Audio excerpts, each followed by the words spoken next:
शिवसैनिकांना जे आहे ते नेमकं कुठल्या मार्गाने जायचं या संदर्भातलं मार्गदर्शन मिळणार आहे। आपल्यासोबत शीतल म्हात्रे आहेत। ताई, खरं तर वर्धापन दिन जो असतो शिवसेनेचा त्या दिवशी अनेक शिवसैनिकांना एक वे मिळतो, एक मार्ग मिळतो की नेमकं आपली भूमिका काय आहे। आता काय वाटतं कुठल्या पद्धतीची भूमिका असेल, कारण आगामी विधानसभा निवडणुका तोंडावर आहेत। खरं तर लोकसभेमध्ये 15 पैकी 7 जागा आम्ही जिंकल्या, त्याच्यामुळे हा एक विजयोत्सव आहे आणि पुढे येणाऱ्या विजयाची ही मला वाटतं एक सुरुवात आहे।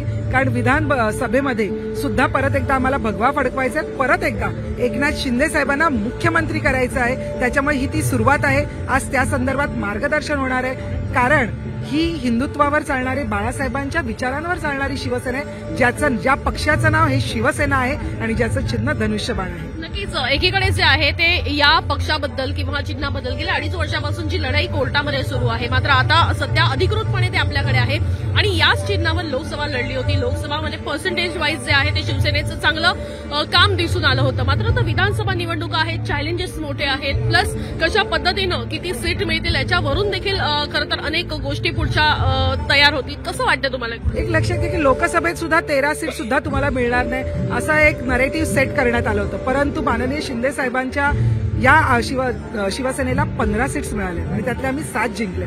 त्याच्यामुळे सीटची काळजी तुम्ही करू नका, सीट सुद्धा आम्ही घेणार, जिंकून पण आम्ही येणार आणि धनुष्यबाण आणि भगवा घेऊन आम्ही विधान भवनात जाणार आणि शिंदे साहेब परत एकदा मुख्यमंत्री होणार हे लक्षात ठेवा। नक्कीच आपण बघतोय की या ठिकाणी जे आहे ते शीतल म्हात्रे यांनी एक महत्त्वाचं स्पष्टीकरण दिलंय। त्यांचं असं म्हणणं आहे की एक भूमिका जी आहे ती शिवसेनेची अत्यंत महत्त्वाची आहे, कारण एक नरेटिव्ह लोकसभेला एक वेगळा सेट करण्यात आला होता आणि आता विधानसभा निवडणुका तोंडावर आहेत आणि आजची भूमिका जी आहे ती अत्यंत महत्त्वाची आहे।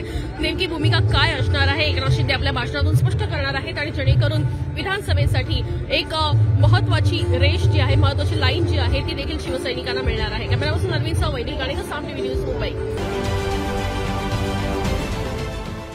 देश विदेशातील प्रत्येक घडामोडींचे लाईव्ह अपडेट मिळवण्यासाठी आता साम टीव्हीच्या सर्व सोशल मीडिया प्लॅटफॉर्मला लाईक, फॉलो आणि सबस्क्राईब करा। तसंच सर्व नोटिफिकेशनसाठी बेल आयकॉन प्रेस करायला विसरू नका।